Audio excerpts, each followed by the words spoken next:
శ్రీమాత్రే నమ. జయ గురు దత్తాత్రేయ నమ. ఈ వీడియోలో మనం శుక్రగ్రహ సంచారం గురించి తెలుసుకునే ప్రయత్నంలో ప్రస్తుతం శుక్రుడు సింహరాశి యందు సంచరిస్తూ కేతుగ్రహంతో కలిసి ఆగస్టు 1వ తారీఖు వరకు సంచరించడం జరుగుతుంది. ఇక ప్రధానంగా మన టాపిక్లో ఆగస్టు 1వ తారీఖు నుంచి సెప్టెంబర్ 2వ తారీఖు మధ్యలో ఈ శుక్రగ్రహం కన్యా రాశి యందు సంచరించడం జరుగుతుంది. ఇప్పుడు ప్రధానంగా ఈ శుక్రగ్రహ స్థితిని బట్టి వారి వారి జన్మజాతకాల్లో శుక్రుడి యొక్క బలాన్ని బట్టి ముఖ్యంగా వారి యొక్క వివాహ జీవితం, ఆర్థిక పరిస్థితి, కొన్ని వృత్తులలో అంటే సినిమా, టీవీ, మీడియా రంగానికి సంబంధించిన వృత్తుల్లో కానీ, అలాగే ఖరీదైనటువంటి వాహనాలు, రెస్టారెంట్లు, అలాగే ఈ గోల్డ్ షాపులు, ఖరీదైనటువంటి వస్త్రాలు, బట్టలు, ఏదైనా ఎంటర్టైన్మెంట్ సంబంధించింది, విలాసవంతమైనటువంటి సంబంధించిన వాటి వ్యాపారం చేస్తున్న వారికి కూడా శుక్రగ్రహం వారి జాతకంలో తప్పనిసరిగా బలంగా ఉండాలి. మరి ప్రస్తుతం ఈ శుక్రుడు ఏదైతే ఈ ధనకారకుడు, లిక్విడ్ ధనానికి, బంగారానికి కారకుడైనటువంటి శుక్రుడు ప్రస్తుతం ఈ సింహరాశిలో కేతువుతో కలిసి ఉండడం వలన ఇది చాలా వరకు ఆర్థిక పరంగా ఇంచుమించుగా ప్రతి రాశి వారికి కూడా ఫైనాన్షియల్గా చాలా స్ట్రెస్ ఎక్కువ ఏర్పడుతూ ఉంటుంది. ఏది చేద్దామన్నా, ఏ ప్రయత్నం చేద్దామన్నా, ఏ పని చేద్దామన్నా ఫైనాన్స్గా చాలా ఇబ్బంది పడుతుంటారు. ఇది ప్రధానంగా స్త్రీల యొక్క ఆరోగ్యం మీద ఎక్కువ ప్రభావం చూపుతూ ఉంటుంది. అంటే మరి నాడీ శాస్త్ర ప్రకారం ఈ స్త్రీ గ్రహం మాట శుక్రుడు స్త్రీలని రిప్రజెంట్ చేస్తూ ఉంటాడు. అటువంటి శుక్రుడు కేతువుతో కలిసి ఉండడం వలన స్త్రీలకి అనారోగ్యపరమైనటువంటి సమస్యలు ఎక్కువగా వస్తుంటాయి. వివాహపరంగా కొన్ని చికాకులు వాళ్ళు ఎదుర్కొంటూ ఉంటారు. ముఖ్యంగా గైనిక్ సంబంధించినటువంటి ప్రాబ్లమ్స్, సంతానపరమైనటువంటి సమస్యలు ప్రస్తుతం ఈ రాశి వారు ఎదుర్కోవడం జరుగుతుంది. ఎందుకంటే శుక్రుడు సింహరాశిలో చాలా బలహీనంగా ఉండడం జరుగుతుంది. అంటే తనకు ముందు ప్రయాణించబోయే రాశిలో కన్యారాశి శుక్రగ్రహానికి నీచ రాశి. ఆ కారణం వల్ల నీచలోకి వెళ్తున్నటువంటి శుక్రుడు చాలా బలహీనమై ఉంటాడు. కాబట్టి ఇది మగవారికి, వ్యాపారస్తులకి ఆర్థిక పరిస్థితి మీద, స్త్రీలకి ఆరోగ్యం మీద ఎక్కువ ప్రభావం చూపుతుంది. అటువంటి శుక్రుడు ఆగస్టు 1వ తారీఖు నుంచి కన్యారాశిలో ప్రవేశించడం జరుగుతుంది. అయితే ఈ కన్యారాశిలో ప్రవేశించినటువంటి శుక్రుడు ఏ గ్రహంతోనూ కలగకుండా సింగిల్గానే ఇంచుమించుగా ఆ నెలంతా సంచరించడం జరుగుతుంది. అటువంటి శుక్రుడి మీద శని యొక్క దృష్టి పడుతుంది. సో ఆ కారణం వల్ల ఏంటంటే స్త్రీలకి ఉద్యోగ అవకాశాలు పెరుగుతాయి. వారు కొంతవరకు ఆరోగ్యపరంగా కొంత ఇంప్రూవ్మెంట్ అవ్వడం జరుగుతుంది. మగవారికి అయితే వ్యాపారపరమైన అభివృద్ధి ఉంటుంది. ఎందుకంటే శుక్రుడు నీచరాశిలోకి వచ్చినప్పుడు కూడా తన మిత్రగ్రహమైనటువంటి శని భగవానుడితో చూడబట్టడం జరుగుతుంది. అలాగే శుక్రుడికి లాభస్థానంలో గురుగ్రహ సంచారం జరుగుతుంది. ఈ రెండు కూడా శుక్రుడిని చాలా బలంగా చేయడం వల్ల మరి మీరు గతంలో ఇంచుమించుగా ఈ జూలై నెలాఖరు వరకు ఎదుర్కొన్నటువంటి ఆర్థిక సమస్యల నుంచి, అలాగే స్త్రీలు అనారోగ్యపరమైన సమస్యల నుంచి చాలా వరకు బయటపడడం జరుగుతుంది. స్వస్తి. శ్రీమాత్రే నమ. జయ గురు దత్తాత్రేయ నమ. మిథున రాశి వారికి శుక్రుడు అత్యంత ఇంపార్టెంట్ అయినటువంటి గ్రహం. అంటే శుక్రుడి రాశి వారికి పంచమ వ్యయాధిపతి. అంటే పూర్వపుణ్యాన్ని, మీలో ఉన్నటువంటి టాలెంట్ని తెలియజేసే గ్రహం శుక్రగ్రహం. ప్రస్తుతం శుక్రగ్రహం ఈ ఆగస్టు 1వ తారీఖు వరకు కూడా తృతీయ స్థానం నందు కేతుగ్రహంతో కలిసి సంచరించడం జరుగుతుంది. సో దానివల్ల ఏంటంటే మీ నైపుణ్యానికి తగిన గుర్తింపు వచ్చినప్పటికీ కూడా, వృత్తిపరంగా మీరు మారాలనే చేసే ప్రయత్నాలు ఫలించినప్పుడు కూడా అది ఫైనాన్షియల్గా మీకు పెద్దగా బెనిఫిట్ ఉండకపోవచ్చు. ఏదో ఫ్రీ సర్వీస్ చేసినప్పుడు విపరీతంగా దాని యొక్క ఫాలోయింగ్ ఉంటుంది. అదే ఏదైనా మనీకి ఆ కన్సల్టింగ్ పెట్టినప్పుడు, ఏదో మనీ ఛార్జ్ చేసినప్పుడు పెద్దగా దానివల్ల ఉపయోగం ఉండకపోవచ్చు. ఏదైనప్పుడు కూడా ఈ ఆగస్టు 1వ తారీఖు వరకు మీ మిథున రాశి వారు చేసే ప్రయత్నాలు ముందుకెళ్తాయి, కానీ ఆర్థిక పరంగా మీకు పెద్దగా కలిసి రాకపోవడం జరుగుతుంటుంది. ప్రధానంగా ఈ రాశిలో ఉన్నటువంటి స్త్రీలకి కొద్దిపాటి అనారోగ్య సమస్యలు, అలాగే గతంలో మీరు ప్రారంభించిన పనులు ఈ సమయంలో ఆగిపోవడం, మళ్ళీ కొత్తది ప్రారంభించడం లాంటి కార్యక్రమాలు జరిగే అవకాశం ఉంటుంది. బట్ ఏదైనా మనకి ఆగస్టు 1వ తారీఖున శుక్రుడు కన్యా రాశిలో ప్రవేశిస్తున్నాడు. అంటే కన్యా రాశిలో వేరే ఏ గ్రహం లేకుండా సింగిల్గానే ఉండడం జరుగుతుంది. అయితే అది శుక్రుడికి నీచ స్థానం జరుగుతుంది. అంటే చాలా బలహీనపడుతూ ఉంటాడు శుక్రుడు. ఎప్పుడైతే మీకు ఈ శుక్రుడు బలహీనపడ్డాడో మీలో ఉన్నటువంటి టాలెంట్ కూడా తగినటువంటి గుర్తింపు రాకపోవడం జరుగుతూ ఉంటుంది.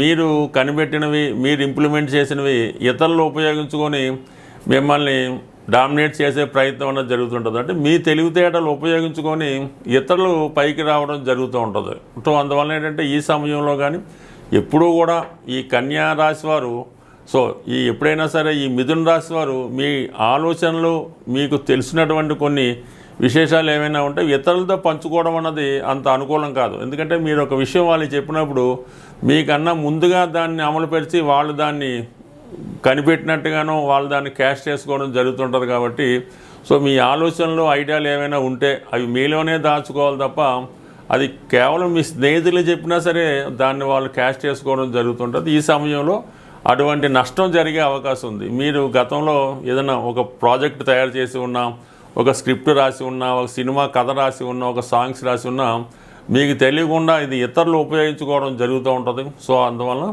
ఈ విషయంలో కొంత జాగ్రత్త పడడం మంచిది. బట్ ఏదైనప్పుడు కూడా మరి ముఖ్యంగా ఏంటంటే ఈ ఆరోగ్య విషయంలో, ఈ స్త్రీల ఆరోగ్య విషయంలో జాగ్రత్త పడాలి.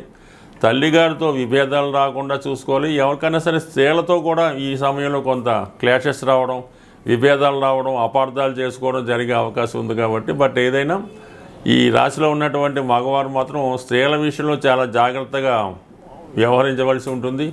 ఏమాత్రం చిన్న పొరపాటు జరిగినా అది పెద్దగా మిమ్మల్ని క్రియేట్ చేసి మిమ్మల్ని అందులో ఇరికించే ప్రయత్నం అనేది జరుగుతూ ఉంటుంది.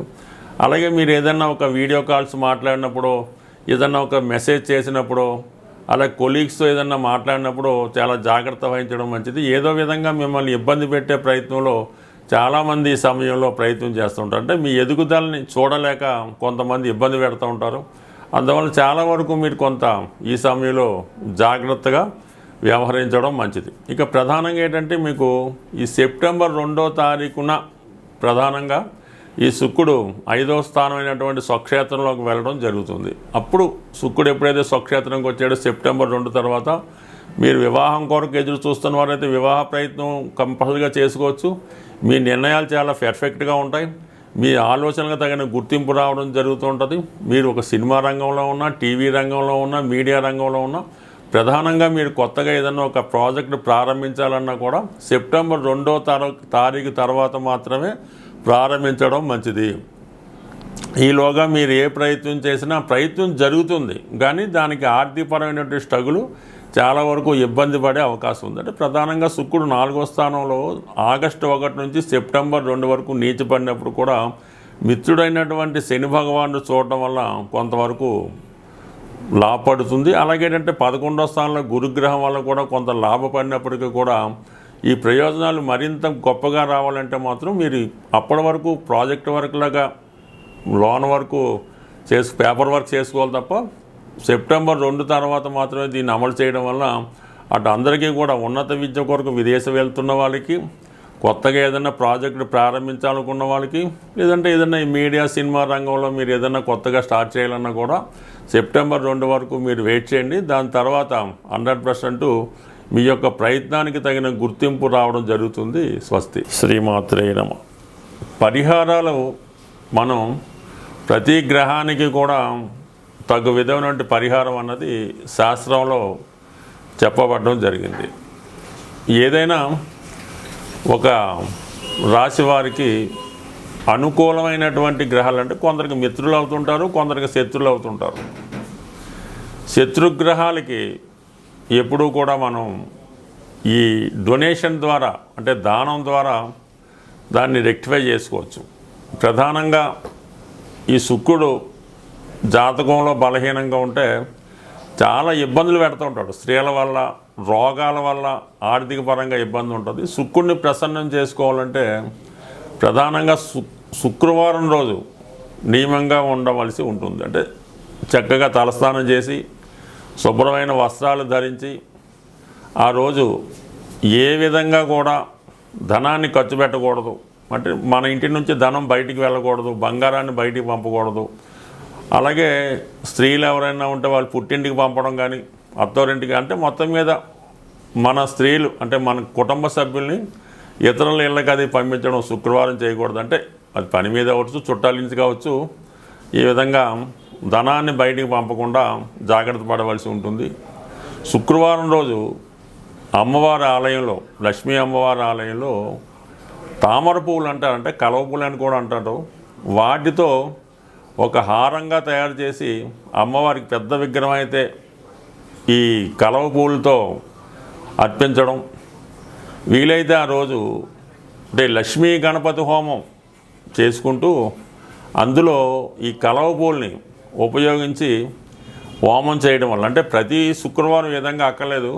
మీకు శుక్రదశ జరుగుతున్నా, శుక్రుడు బలహీనంగా ఉన్నా, వివాహం ఆలస్యం అవుతున్నా, స్త్రీలతో విరోధం అవుతున్నా, అక్క చెల్లెలతో విభేదాలు ఉన్నా కూడా ఏదో ఒక రోజు అంటే మీకు తారాబలం చూసుకొని ఒక మంచి రోజు మీకు అనుకూలంగా ఏదో సాధంతారో క్షేమతారో రోజు ఈ లక్ష్మీ గణపతి హోమం చేసుకోవాల్సి ఉంటుంది.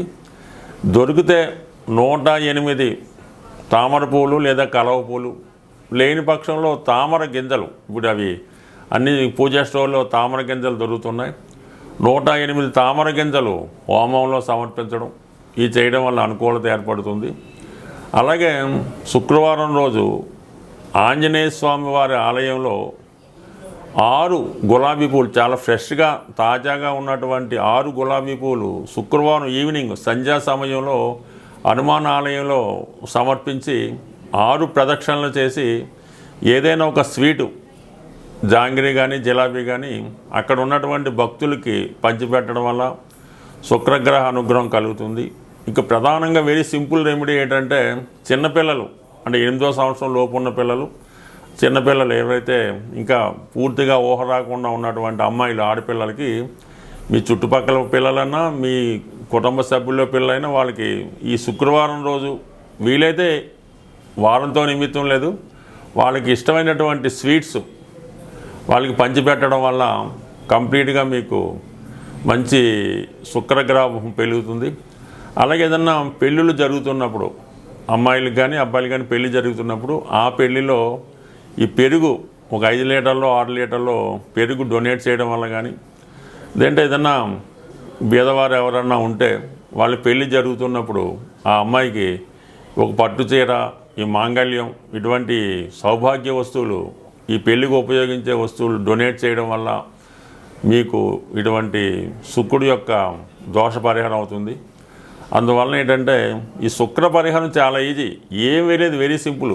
మీ కుటుంబంలో స్త్రీలకు ఇబ్బంది రాకుండా, వాళ్ళకి ఎటువంటి బాధ కలగకుండా, వాళ్ళ కంటి నుంచి నీరు రాకుండా, వాళ్ళని గౌరవప్రదంగా చూడటం వల్ల ఆటోమేటిక్గా మీ శుక్రుడు జనరేట్ అవ్వటం జరుగుతుంది. అలాగే మీరు కూడా ఎల్లప్పుడూ కూడా చాలా వరకు ప్రతిరోజు కూడా శుభ్రమైనటువంటి అంటే మంచి వస్త్రాలు ధరించడం, నీట్గా ఉండడం, స్త్రీలను గౌరవించడం, కుటుంబాన్ని గృహాన్ని శుభ్రంగా ఉంచుకోవడం. అలాగే చెప్పులు కూడా మరీ పాత పడిపోయినట్టు వాడకూడదు, ఏదో 3 నెలలకు 6 నెలలకు చెప్పులు కూడా మారుస్తూ ఉండాలి. ఇవన్నీ చేయడం వల్ల ఆటోమేటిక్గా మీకు లక్ష్మి ఆటోమేటిక్గా వరించి ఎప్పుడూ శుభంగా ఉండే అవకాశం ఉంటుంది. స్వస్తి.